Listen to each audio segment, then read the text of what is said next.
Good morning, good evening, good afternoon. A very warm welcome to all of you to Leadership Insights with me, Prashant.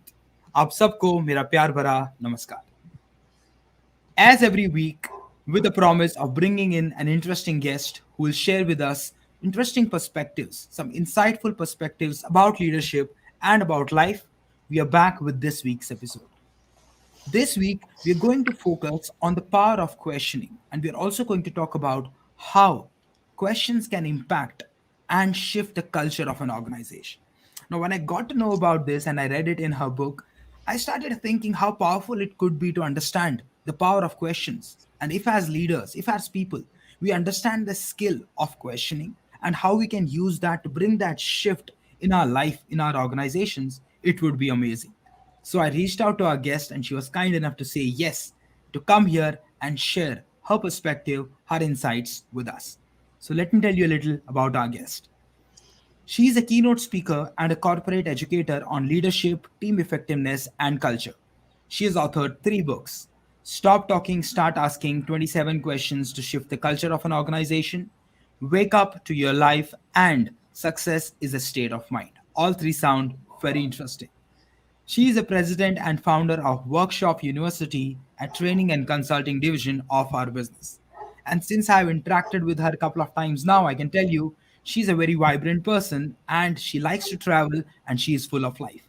So, without any further delay, let's get our amazing guest with us, Jean Murray. Hi, Jean. A very good morning to you. Hello. It's great to be here. Thank In you. fact, a very good evening to you and a very good morning to us. Exactly. How are you doing? I'm doing great. Yeah. That's good. Welcome to Leadership Insights. Thank you so much for taking out time to be with us here and help us spread the message of leadership. Thank you so much for doing that. Yeah. Great. It's my pleasure. Thank you, Jean. So, Jean, I would like to start the show by reading few lines from your book. And the lines are: You say that culture is not about what you do, it's about who you are, how you behave, how you interact with everything and everyone around you.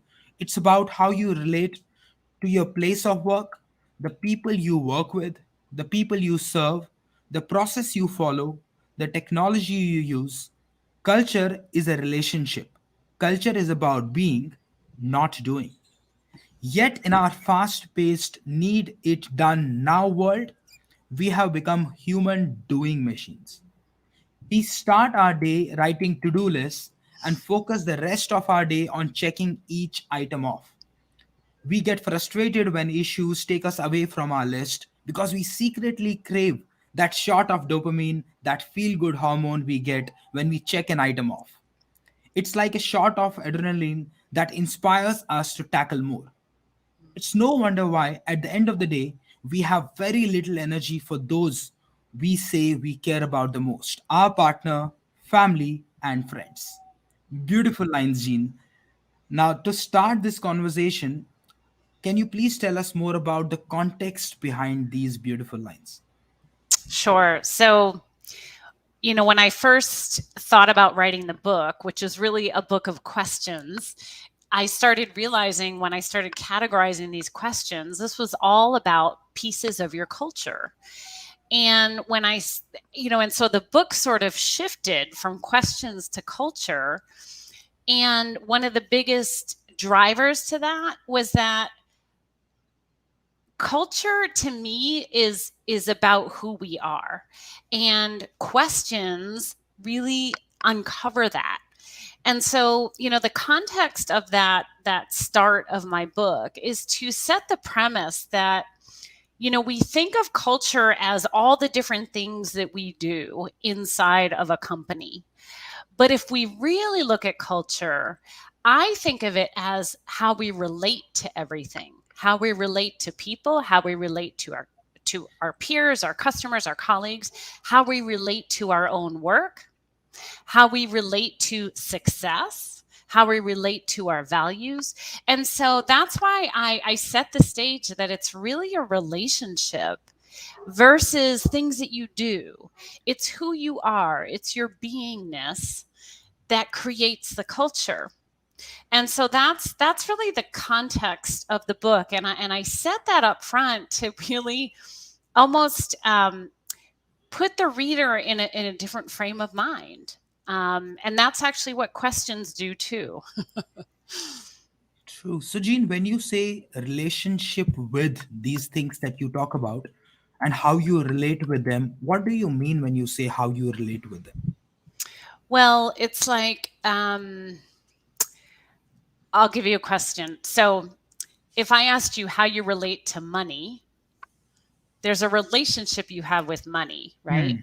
It's like Hmm. how you relate to your boss. How do Hmm. you relate to your boss? Hmm. You could probably answer that question, Hmm. yes? Hmm. Hmm. Yeah, and so that's what we're getting at. It's like the unspoken qualities that we're pulling Okay. out, and the qualities and the values, those and the behaviors, because how you relate to them reflects in your behaviors. That all contributes to culture. Interesting. So, what you're saying, Jean, if I understand it right, is that the relationship that you have with the various aspects in the environment, be it your manager, be it your people around, be it your work as well, which means I'm just thinking, based on the questions that you asked me, that when I get up in the morning and it's time for me to get to work, how do I feel about getting to work? What is the first thing that probably comes into my mind? Am I like, oh my god, it's time to get to work again, or am I excited saying that I'm ready to get to work again? And then if I think in steps, when I reach work and I enter that building, what's the kind of a feeling? Am I excited to get to my team and reach to them and see them and greet them, or am I like, okay, same people, same place, and I'm going back there again? Yeah. And when my leader walks in, am I excited that that okay, my leader has walked in, or am I like, okay, he's back now, he'll again think? So I think these are the things that you're talking about, right? Those subtle undercurrents which we probably never think about. Like, I don't think I've ever asked myself, how do I relate to my work, or how do I relate to my peers? But it when I think about your question, I definitely have a relationship with everything and every aspect, which we Yes. never question or think about. Is that what you're trying to say? Exactly. Exactly. And the interesting thing is how you answered those questions as you move through the day tells you a lot about the culture you work within, right? Because if you're excited to go to work, if you're in a healthy, psychologically safe culture where people are valued and you get to, use your voice and share your brilliance, you're going to be excited to go to work. Absolutely. And so it's all connected. Okay, and I think that's where the being part comes into picture. When you say culture is a relationship, it's more about being and not doing. I think it's that aspect which we probably don't look into, or we don't question and try to find out, like, what's my relationship with my work? How do I relate to my peers? How do I relate to my environment? How do I relate to my leader? So that's a very interesting aspect, Gene. Now, as I move forward, and your book also says that, these are the lines from your book where you say, shifting from doing to being was not easy, and it was also not instantaneous. But there was one tool that helped make the shift much smoother. It's a very same tool that inspires change, increases learning and growth, and sparks innovation. It's the power of asking questions. So, Jean, can you tell us more about questions? And can you tell us more about what you mean when you say power of asking questions? How do you see it as a power? Sure. Yes. It's actually it's funny that you say power. I mean, I say that a lot, but I don't remember that I say it a lot because in some ways, asking great questions is like a superpower, right? And so if we can increase that superpower within us, we enable others to think for themselves, create new ideas. So how this kind of came about, and when you say, tell us more about the power of questions, whenever I got stuck, and I can recall this even back in the 90s and before that, but mainly when I should say when I became more self-aware of my own of myself, of how I was reacting to things, when I could actually step outside of myself and recognize, oh, I'm angry, or oh, I need to resolve this, for some reason, I always ask myself a question, and that seemed to get me unstuck. And it was like unconscious that I was doing this. But oftentimes, for example, when I felt stuck or I was in a funk, I might ask myself, what's stopping me from doing that? Or what's getting in the way? Or what am I afraid of? Or even like, what do I most need right now? And like I said, these questions would just pop in, and it was almost like I was coaching myself and I didn't know it. And so, and also, I had taken a lot of growth and development courses over that period of time and learned from these amazing facilitators that ask these questions. And so it just became this natural way that I was. And then I would ask other people questions. And it was just this, it's like, it's like food or fuel, and that's kind of how the power of questions came into my being, and how I operate. Hmm. Do you remember any instance, Gene, or anything that's happened in your life recently or in the past, where you feel because of this journey of questions that you went on with yourself? You spoke about self coaching, where you're Mm, asking questions to yourself, and that helped you to move to a yes, different state of mind, or it moved you forward. absolutely. One example that pops in, and this is more, I would say, in the last several years, is and probably many can relate to this, is I have this very active mind, and ideas pop in all the time. But it also is can be a racing mind. It's like, oh my god, Hmm. I got to stop thinking about this. And what I started noticing is, over the years, it was like my mind was separate from my heart, and it wasn't as connected. And it was like I could feel, I mean, I had feelings and everything, but my head wasn't as connected. I wasn't as aligned as I could be. And so, one of the questions I have been using in the last, I don't know, like 4 or 5 years, more of, is, what does my heart know? What am I feeling right now? Right? Because when we ask those questions, we get out of our head and down into our heart area, and we actually tap into what's really going on. And so, I would say that that's a muscle I've been practicing personally in my own life, in my own work, because if, and I say this now, is if we let the heart lead and the mind manage, we're going to be pretty fulfilled. But it's like the mind takes over and wants what it wants. And so it's kind of a good, I would say that's the example that pops in, is just asking myself, what does my heart know Hmm. about this? And that helps me kind of shift to a different area to explore. And how do you differentiate? How do you know what is your heart saying and what's your mind saying? How do you differentiate between the two? Ah, that's a really good question. Um,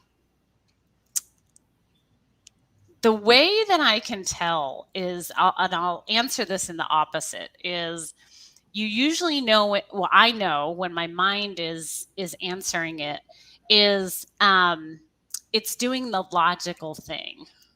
Okay. It's like, and it's also, the ego is where the mind is too. And so it's answering a question or doing something to look good or to be successful or to achieve. That's more like mind stuff. But Hmm. but when it comes from the heart, it's sometimes it's like it's a feeling. It's literally a feeling, which is not a thought. They're two Hmm. different things. And Hmm. so that's kind of how I know.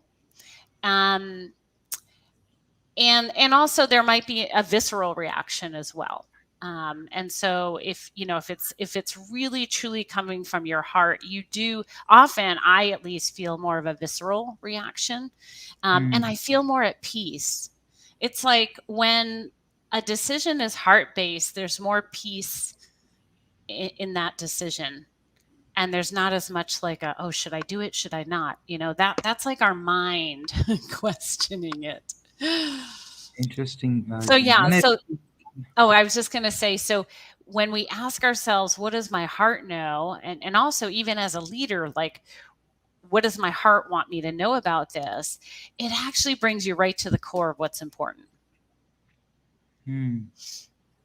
When I think about what you're saying, that the differentiation between what your mind is saying and what your heart is saying, I think what is interesting is that the question that we need to ask ourselves, which means we need to differentiate both, and for differentiation of both, we need to ask this to ourselves, because there are so many things running in our mind at the same time. And if we ask ourselves, okay, what's my heart saying, keep it on the right hand side, what's my mind saying, keep it on the left hand side. And if I look at it very objectively, that what's my mind saying and what's my heart saying, and as you said, that feeling of it feels right. A lot of times we say that, I don't know why this is happening, I don't know why I'm doing this, but it feels right, I feel at peace. That's a word that you use, Mm-hmm. right? That you feel at peace with a certain decision and you go ahead with it because it just feels right.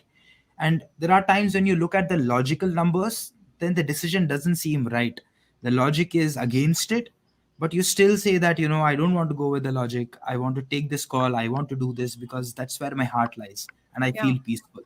Mm-hmm. And that's very beautiful, Jean. Now I understand that this is powerful, and this is something that I have applied in my life to a certain extent, and it helps me. I'm a very intuitively driven person. I like to work with my intuition and with my feelings and move forward. But for somebody who doesn't understand this, is interested in this, wants to develop this, but right now doesn't have the way of doing it, what would you tell Mm-hmm. that person? Yeah. So, and I think what you're asking is, how do I tap more into that feeling Yes. place or the intuition place? And the biggest question you can start asking, which is what I did, is, how do I feel right now? How do I feel about this decision? Or if you're looking at two decisions, which one feels better to me? And when you use the word feel, so no, this is what's interesting. This is how my own mind will operate is, and this is people who are more thinkers. Like, I'm more of a thinker than a feeler in my natural state. And so, um, and how you usually know that is, often people will ask, what do you think about this? Thinkers will often ask, what do you think about this? Feelers often ask, how do you feel about this? So just notice that when you talk to people. So, thinkers, really strong thinkers, a great question is, what am I feeling right now? How do I feel right now? And force yourself, because it's so easy to go, I feel like I shouldn't do this. Well, that's not a feeling, right? A feeling is like, I'm hesitant, or Hmm. I feel frustrated, or, right, those are feelings. So that's the first start. And it's not, going to come easily for people that are very strong thinkers, but that's where I would start.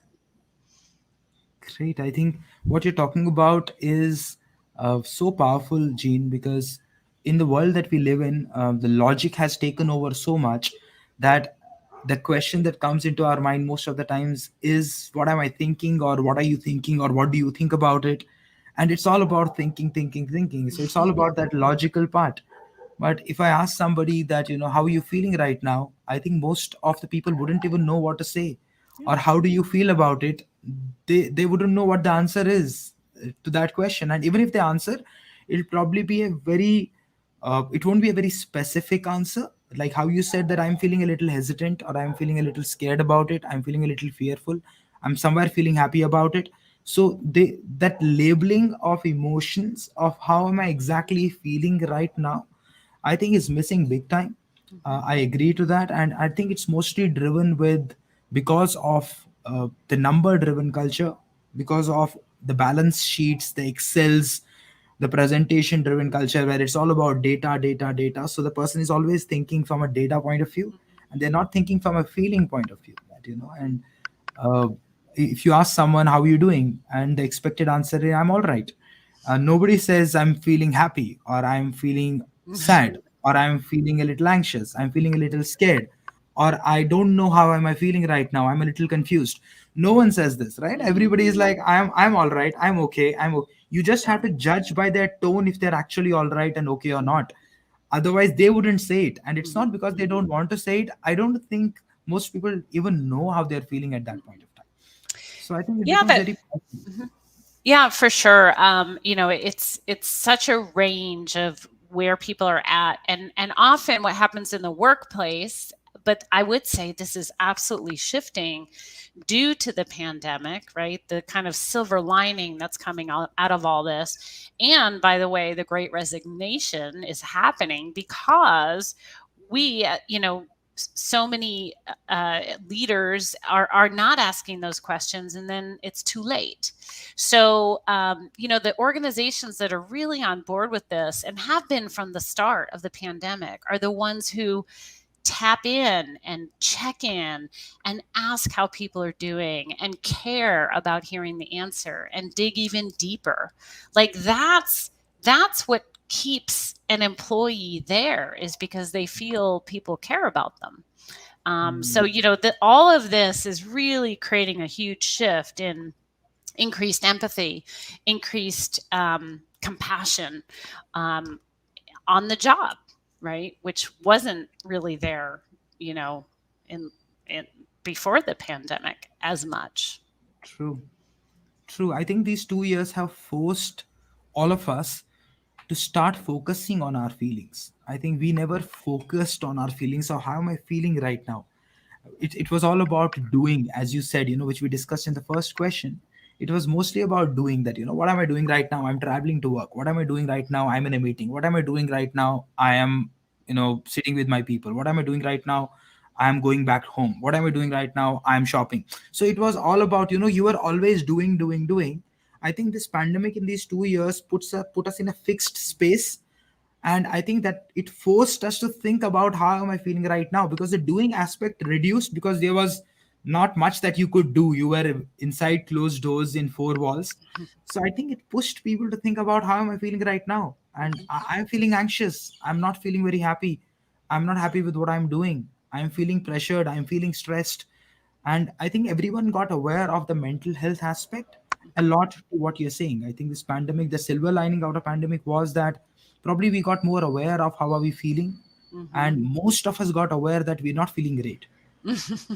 We might be doing things that are required for life to keep moving for us to survive, but we're not feeling great doing what we're doing. And I think that's resulting in, as you said, a lot of leaders shifting the way they are looking at work now.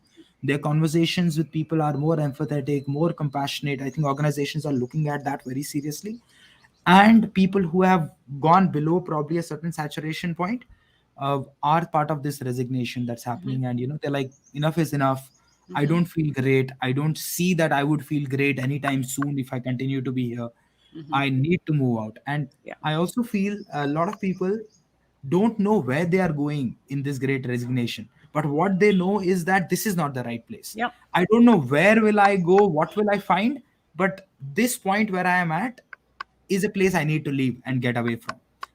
And Yeah, and I mean, and everything you're pointing to is exactly why the power of questions can be so extremely important for leaders, because when you start asking more of your team members, what's important to you, what motivates you, right? What's the thing that's missing that if it were there would keep you? Like these, digging deeper, getting curious, asking those open-ended questions to uncover a lot more than what was uncovered before. So that's, also the power of really having more dialogue, where the leader is asking and the teammate is doing more of the sharing. true, I think that's where the title of your book fits in perfectly. That stop talking, that's enough. Start asking. I think that fits in right with what you just said. It's so much in alignment. And now coming to the from a leadership point of view, let's talk a little more about it from a culture and from a leadership point of view. Now, when we talk about questions and when we're talking about this entire culture of an organization, now as a leader, if I'm listening to you right now, where I have a team to lead, I have an organization to lead, what would you want to tell me about questioning? How is Hmm. it relevant to me, Gene? What can I Sure. do to work better as a leader and to probably work better with my people, with my organization? Hmm. Well, a couple of things. One is one of the things I share in the book is the distinction between a question and a powerful question. And so, one of the things I would share is we want to, as leaders, ask more powerful questions. There's lots of questions we can ask. But Hmm. what I say is what makes a question powerful is it typically starts with a what or a how. Now, Okay. many people would say, what about why? Aren't why questions important? And you know, the five whys, like you keep asking, why is this? Now, that's a powerful question. Why is this important? Extremely powerful. But I will say, a lot of other why questions usually put the other on the defense, right? Why are you Hmm. doing it this way? Why this? Why now? Why? So we just want to be careful with the why questions because Hmm. why questions automatically bring us back into our head, into the reasoning of it. Hmm. What what or how questions do is automatically open the dialogue and forward the action. Either the person learns more by going deeper or taking more action forward. But either way, it creates movement. And so Hmm. that's the first kind of step or tip I would encourage every leader is anytime you want to tell your team something, shift it into a what or how question, right? You can literally have full conversations just by asking questions. And you know, the thing is, questions are one side of the story. The other side is we absolutely have to increase our skill of curiosity and the skill of listening, right? Because we may be great at asking all these questions, but we have to also be willing to and open to and prepared to hear the answers, no matter what comes back at us. And Hmm. then by listening to what you hear, just like in this conversation, right? You're asking me different questions. And then based on what I say, you're asking a new question because you've learned something more. That's what I mean by listening skills, right? It's like there's an art to it more than a science. And so, what I would say is two things: shift your questions to what or how questions, and two, practice getting more curious. Like when I teach this, I always say the fastest way to be present to someone else is to automatically get curious. Because once I'm curious, Hmm. where does my attention go? It goes right over there with them, right? It's impossible to judge and stay curious at the same time. It's Hmm. impossible. I mean, you could try it, but it's really actually impossible. But I always encourage people to try it because they never believe me, and then they go, "Oh yeah, Yeah. you can't." So if you practice being curious, and all you have to do is say, "Wow, I wonder what else is there. I wonder what else I could get curious about this individual in front of me." And that is the most like beautiful skill that anyone could have, because what you're actually doing is when you're curious, you're taking everything out of your head in that moment, putting it aside, and you're being Hmm. 100% present and focused on the other person.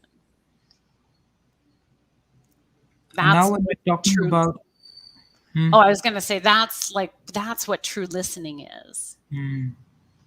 And now, as a leader, when I listen to you, I understand that you're telling me to shift my conversations towards curiosity from judgment, to shift my conversations towards questions of what and how rather than why questions, because the why questions put you on a defensive, and the person you're interacting with will probably not feel very, uh, you know, comfortable talking to you because you're putting them on a defensive.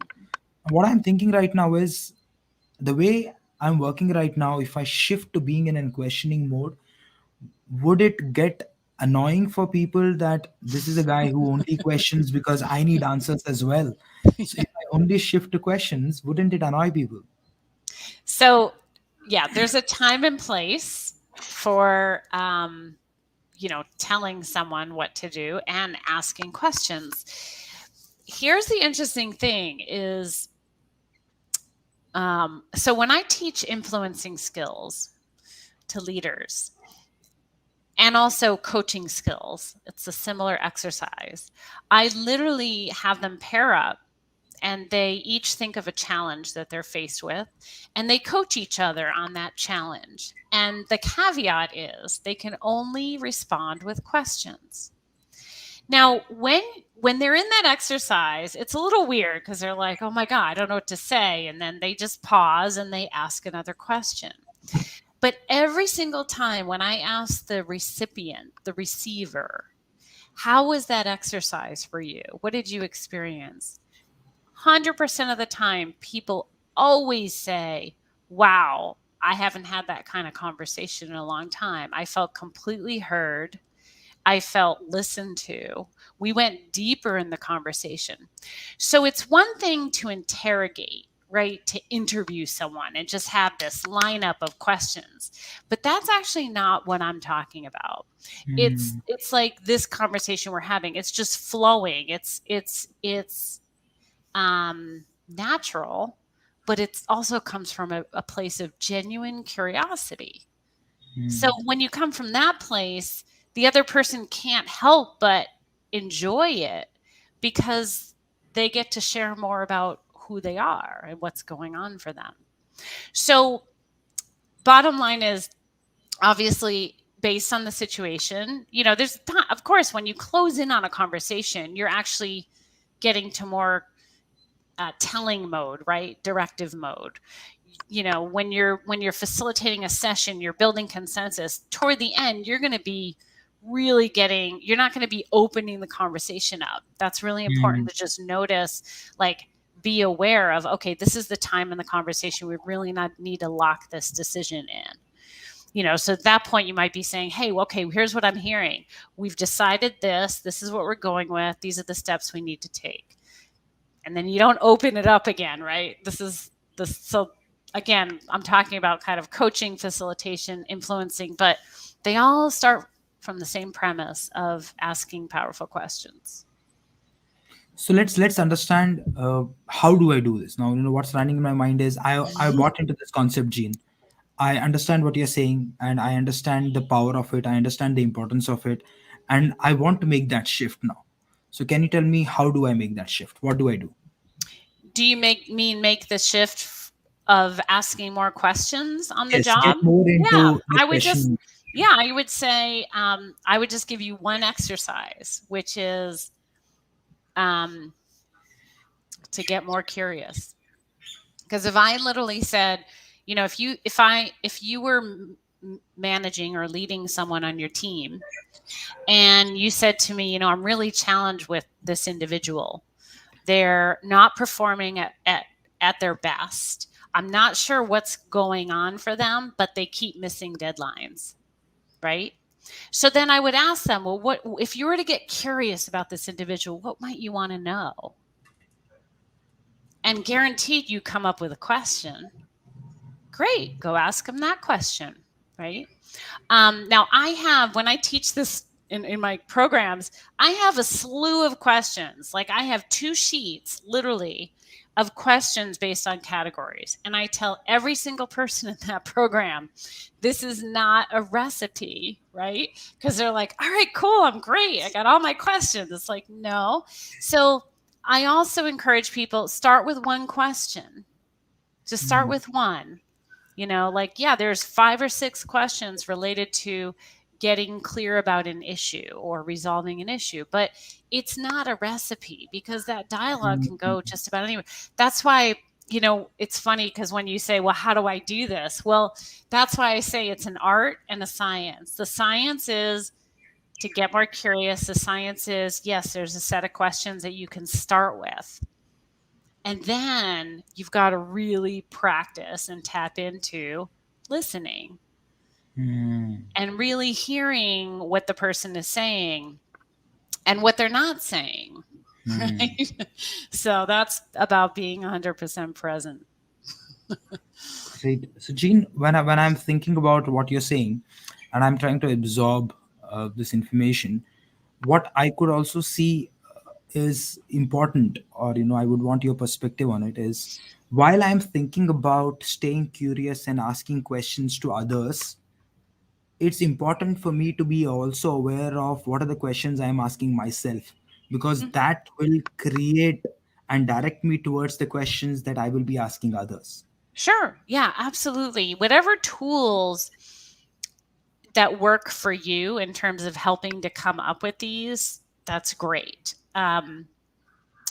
And it's excellent that you have that awareness of, oh, I'm coming up with these questions myself, right? Hmm. Because we have I always talk about, you have your inner voice, right? And if you think you don't have it, it's the one that just said to yourself, You what have. inner voice, right? We all have it. I wish, we could do away with it, but as human beings, we all have it. And how we actually, so if that once that if that inner voice starts really getting active, what it does is it gets in the way of us being present to the other person. Hmm. So the other thing we want to be careful with when we're having these dialogues of asking more questions is coming, while you're hearing the answer, coming up with the next question, or really wanting to ask a certain question, and then you're just like waiting till they're done. Now Hmm. you're no longer present. So the other thing to notice, and I call this in my coach training that I took ages ago, they talk about three levels of listening. And level one is internal listening. And you're actually listening to the voices in your head. Hmm. And, it could be saying, oh, should I ask that question? Or I wonder what they're thinking, or, all that stuff that goes on. Now we're no longer present. We want to Hmm. get into level 2 and 3 listening, which is 100% focused on them.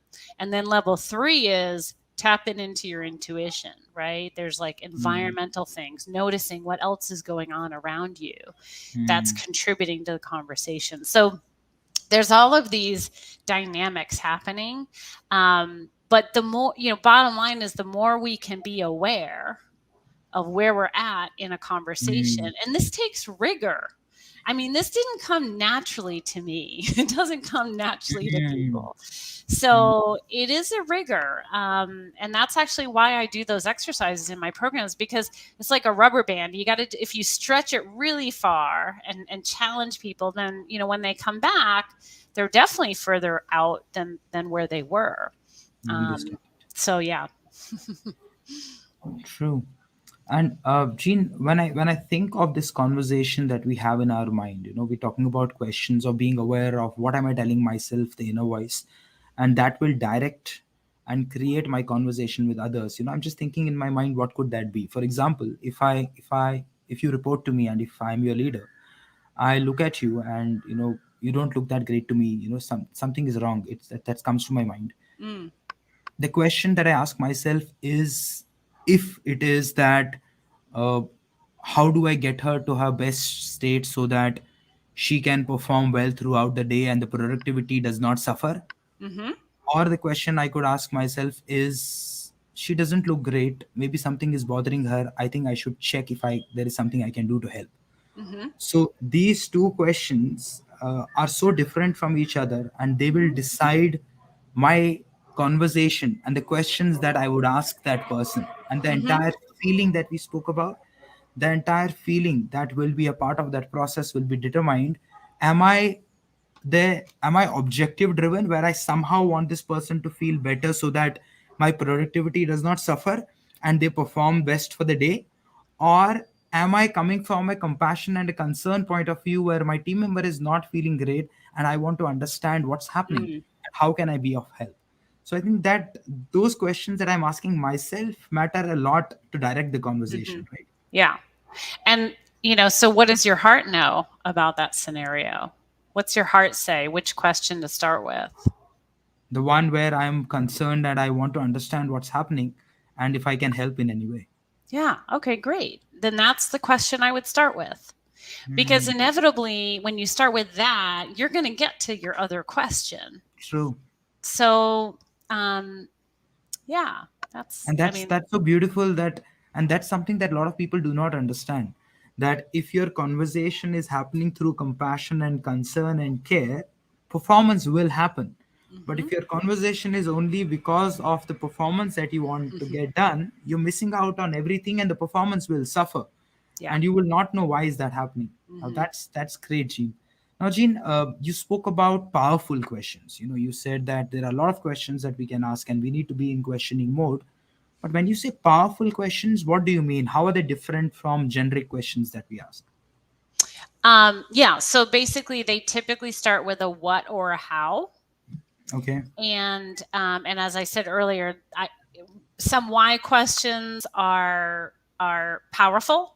Like, why is that important to you? But we Important want to to you. kind of stay away from the why questions because they can often be put the other on the defense. So I try and I'm not saying there aren't other powerful questions, but the what and how questions are powerful. The other statements that I think are great, especially when you're not sure what to say, you're stuck in the dialogue of what to respond, is simply to say, "Can you tell me more? Can you help me understand? Just can you tell me more? Can you say more about that?" And again, opens up the dialogue. The dialogue automatically goes deeper when you ask that question. Great. So can you again, if I'm somebody who is not into what and how questions, and I realize that that five why technique is ingrained in me, and I'm always into why, how do I make that shift? Can you give me an example of a Yeah, why that's question, and how do we move it to a why, what, and a how question? sure. So what's one why question you can think of?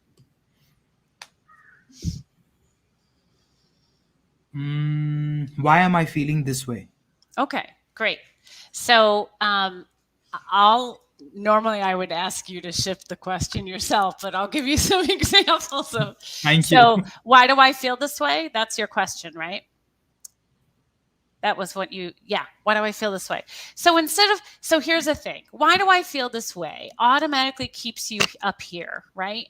Why do I feel this way? I'm feeling this way because da, da, da, da. It's always a because, right?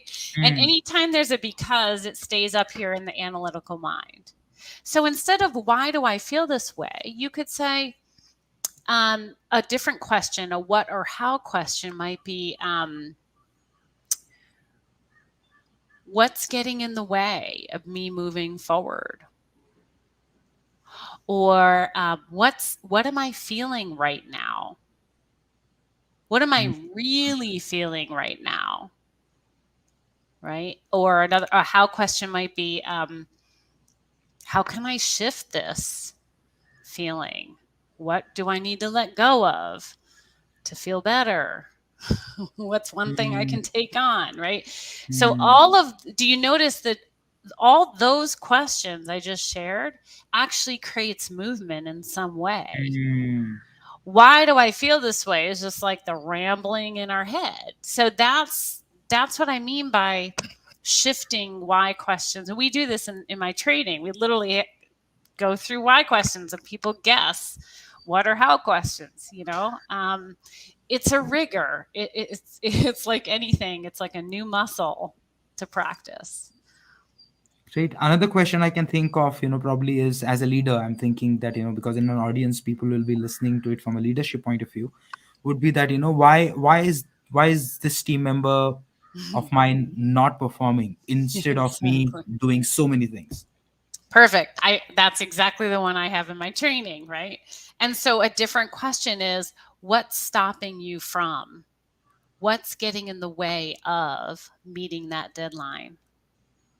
What happened when you were taking that on? Right? You're just getting more curious about the situation, not the Hmm. person. So Hmm. often we point the finger at the person, and as a leader we need to distinguish and just talk about the situation. Hmm. There's a deadline that wasn't reached, or there was, what is it that they're not doing well in, or they're not performing up to par. And Hmm. then you get curious. Hey, what's been happening? I've noticed that these three things have happened in the last week. What's going on with you? Or how are you? Well, I wouldn't say, okay, so let me backtrack a little bit. But if you were getting curious, you would just simply say, help me understand what's going on. Hmm. And then it just opens a dialogue. You're not making a judgment, you're just getting an understanding, trying to get Hmm. more information.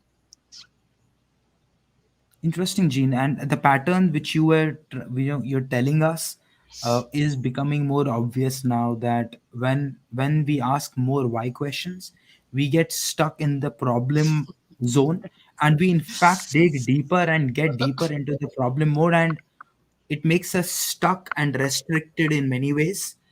And I again am trying to relate to what you said earlier, that why questions make us defensive. Even if we are asking why questions to ourselves, we are becoming and cornering ourselves, and we're becoming defensive. And if I'm asking too many why questions to others, I'm cornering them, and it's more of a blame rather than a Yeah, solution. And when exactly. I'm moving that why to a what or a how, I'm opening up. I can sense that, it's like an opening. It's not a closure or a Hmm. corner. It's opening up, saying that, I'm opening up possibilities. You can tell me a million things. It's up to you what you want to tell me. But, what can we do to help you? Or how did Hmm. this happen? How can we move forward? What is Hmm. stopping you? So all these things open up the space. You can get that feeling. And I think that will empower the employees, because they have to come up with solutions, and momentum starts building up, as you rightly said. Hmm. It creates movement for a person to move from that corner to actually in a solution oriented mode. And I Yeah. think everybody who's listening to us, it's important for you to reflect on what Jean is saying. And again, I would go back to what she said earlier. It's not about noting down the questions that she has just given us. It's not about these 4, 5, 10 questions, even 100 questions. It's about understanding the differentiation between that why and how. I think that's what you're talking about, Jean. Hmm. Understanding the mindset of how powerful it is, and then understanding the art, like how she said, it's an art and science. Science is the questions, art is to understand how to shift from a why question into a what or a Hmm. how question. Hmm. I Yeah. think that's very powerful, Gina, and something that we should definitely take away. Now, when we talk about questions, we talk about culture of an organization parallelly. Now, when we do all this, when all these things are implemented, we start shifting to a questioning mode. We start shifting to more powerful questioning mode. What do you think, or what have you observed as an impact on the culture of an organization? Mm. Yeah, that's a great question. So many really positive things. One is when, as leaders, we're asking more of those questions, what happens is our team members actually have more ownership of, Mm, like, if they're creating and helping to create the solution because you're asking them what they think, how they think we should go, and you're having that dialogue with them. And then literally, because there's questions for accountability too, right? What are the next 3 steps that you would need to take? And then they tell you, okay, great, how do you want to be held accountable for that? And then they tell you. So this is all about putting the ownership on them. And then once that's there, because they actually designed it, they created it, mm, what's beautiful about that is it increases accountability, as opposed to you telling your team member, here are the 3 things I need you to do, or this is what I need you to do, and this is how I need you to do it, right? That's like totally disempowering our team members. So that's one clear benefit. The other is people get to tap into more of their innovation, their thinking ability, their ideas, right? It's like, and when we're empathetic and compassionate and we're asking those feeling questions of, how are you feeling today? What do you feel about this? Again, the more that an individual taps into all of who they are on the job, the happier they're going to be. If mm, you're only using a piece of who you are in your work every single day, and you're not accessing those other pieces at any other point during the day, what actually happens is a piece of us feels dead inside. And I know it mm, sounds morbid, but that over time, and then we start wondering why we're de-energized, right? So mm. the thing that questions do is it brings more people alive. Like, that's who we want to work with, right? People who are vibrant So, and excited to be there.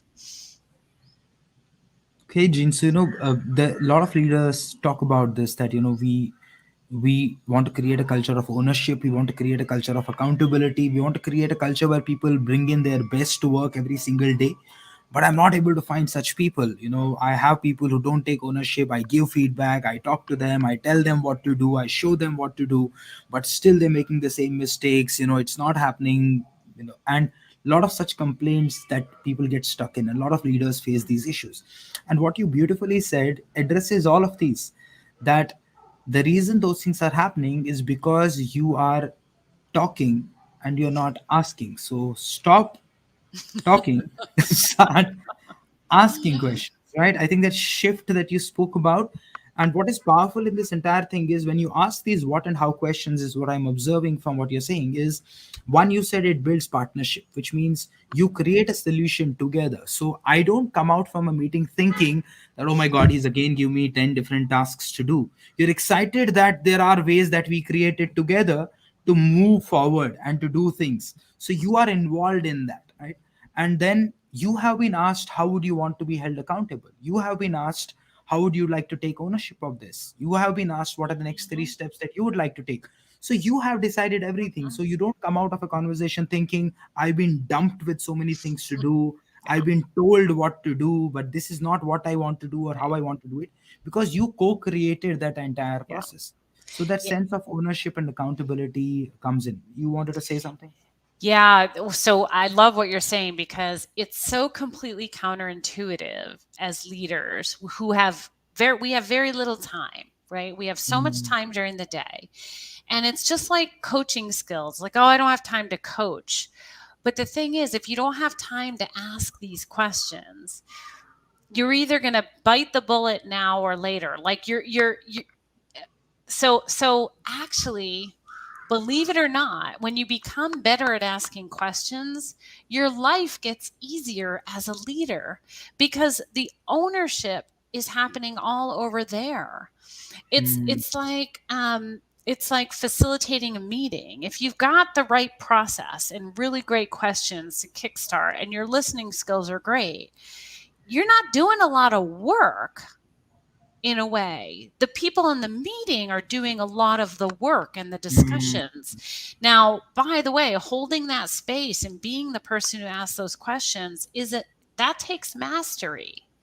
But mm. I will say the better you get at it, you will start to notice how much easier and more fun your work is as a leader.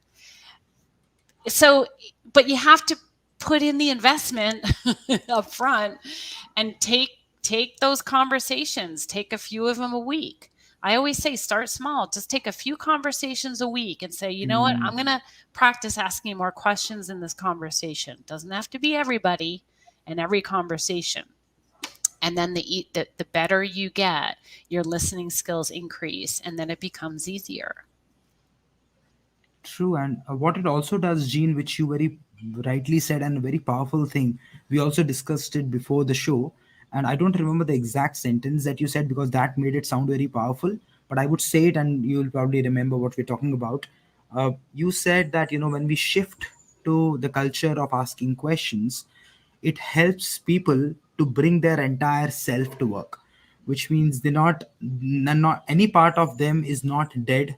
They are in whole when they're there, so the innovation improves, the ideas that they come up with improve, the way they collaborate with people improves, and they're happy doing what they're doing because their entire self comes to work. Can you Yeah. tell us a little more about that? That's very powerful.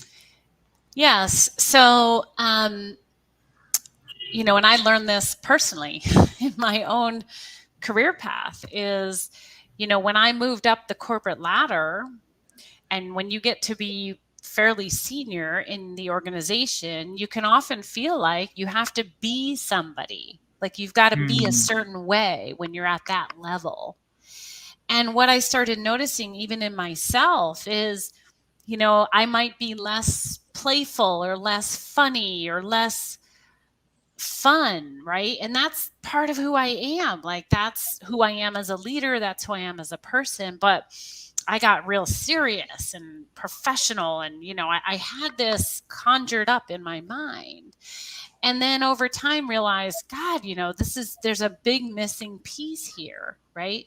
So it's just about, so as a leader, it's important to understand what pieces am I leaving at the door, right? Hmm. Before I Hmm. go into work, whether it's virtual work, remote work, whatever, there's still pieces we leave at the door. And how could I bring some more of those pieces back?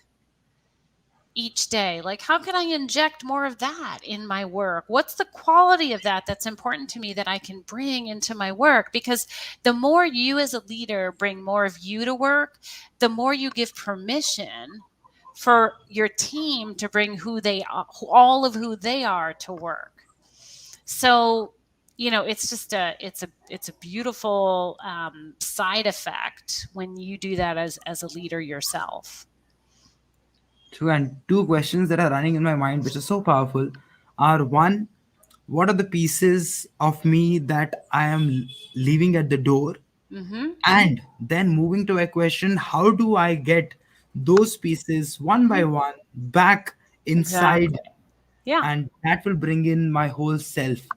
And when I do that as a leader, and I lead by example by showing that, I help my people, I empower my people, and I create a space Mm-hmm. allowing them to ask these questions that, okay, Prashant, what what pieces am I leaving at the door? And Yeah. I know I can't get all of them in right now, but what can I get in one by one and Mm-hmm. slowly fit them in so that with time, entire Prashant is at work and I'm bringing in my Exactly. best self to work. And Right. that's so powerful, Gene. If I can ask those questions, which means again there is no element of resistance. I am accepting the fact that I'm leaving certain pieces at door. I understand that I'm not saying that I'm not. I am, but I'm not letting that be the end point.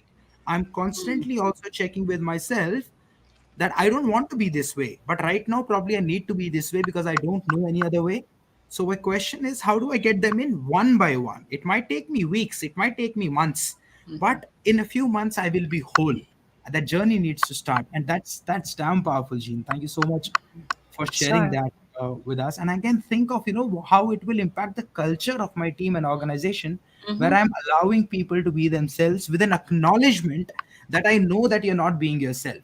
Yeah. I understand that, and I understand why, Yeah. right? But I'm also allowing that space where we bring those pieces in with due course of time, and Yeah. that's great. Now, Gene, since this conversation has been about culture, it has been about questioning. There is a lot of value that people have already got for sure. The last question that I have for you, which would be like a cheat sheet or a giveaway to people, would be that I understand your book talks about 27 powerful questions, right? And talking about all 27 would be difficult for sure. So I would request everyone to please check this book out of Gene online. It's available there. Stop asking, start asking 27 questions to shift the culture of an organization. Is that right? Stop. Yeah. Stop talking. Start asking. Yeah. Isn't that what I said? Sorry, did I say something else? I can't. Yeah. It sounded like that, but there may have been Okay. a little word or something off. But yeah, All it's right. basically All stop right. talking. Start asking. Yeah. Okay. All right. So I hope I didn't say stop asking, start talking. no, no. Um, yeah. So a couple of questions I could definitely leave you with. By the way, the book has more than 27, just a hint, hint. Okay, great. It's just there's 27 key questions. So next to the key questions is an icon with a little key next to it.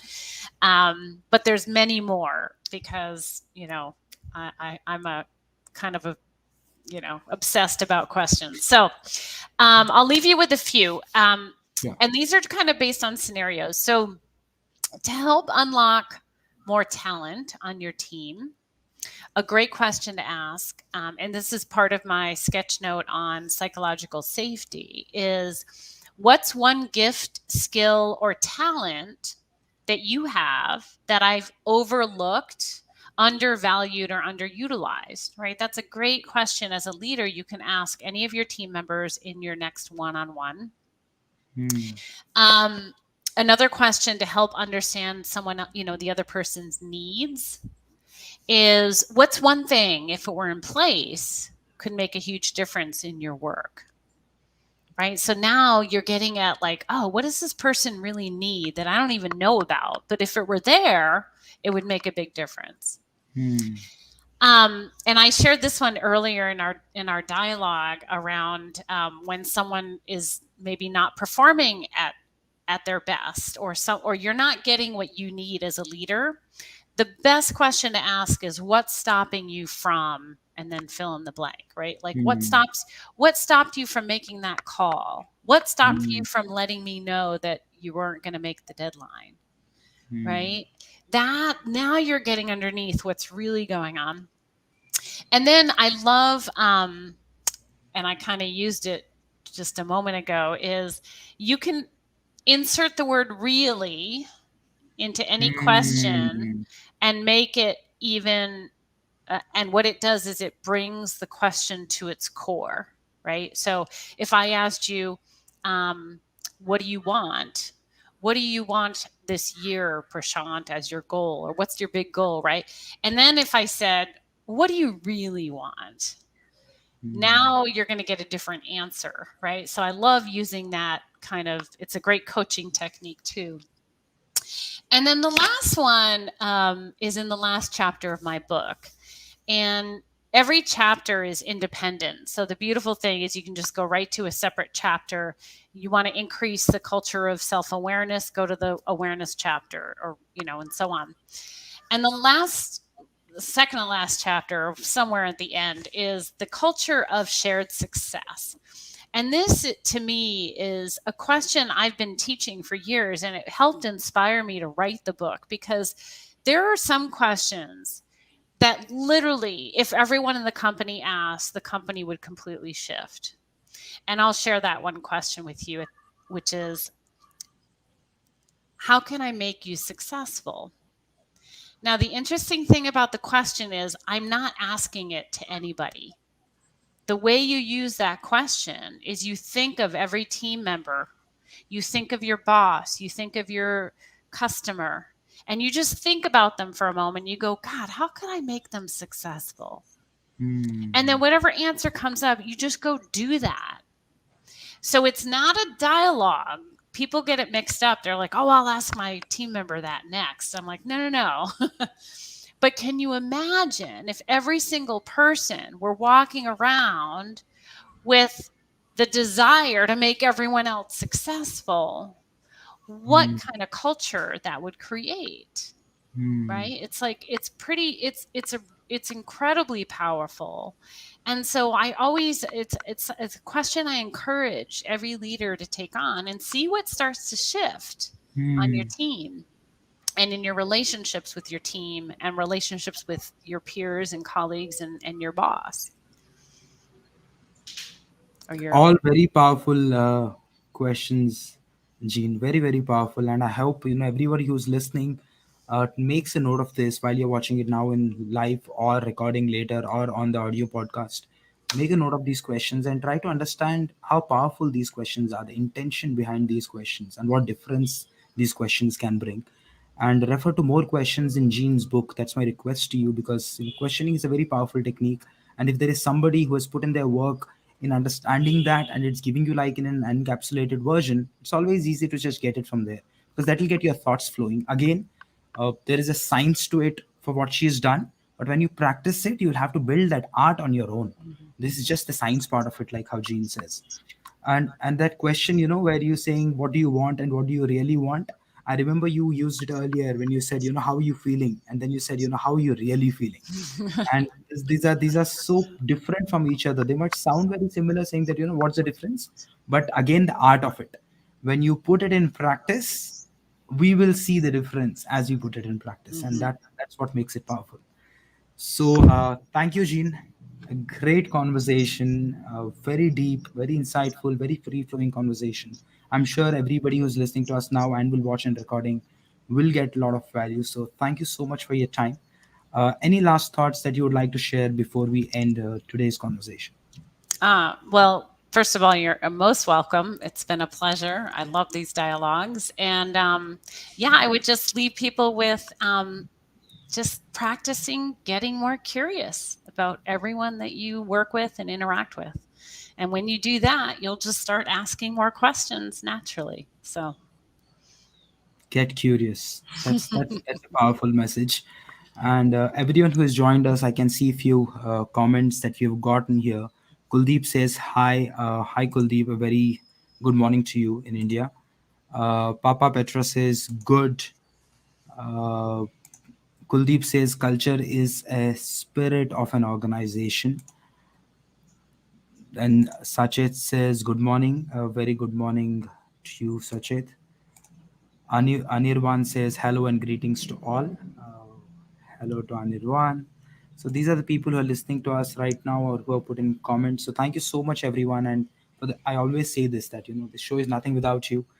All the love, the respect, the feedback that you're giving this show is what's making it what it is, and allowing me to take this journey forward and getting in some amazing people every week like Jean to have these conversations and learn from them. So thank you, Jean. Thank you so much for being on this show today.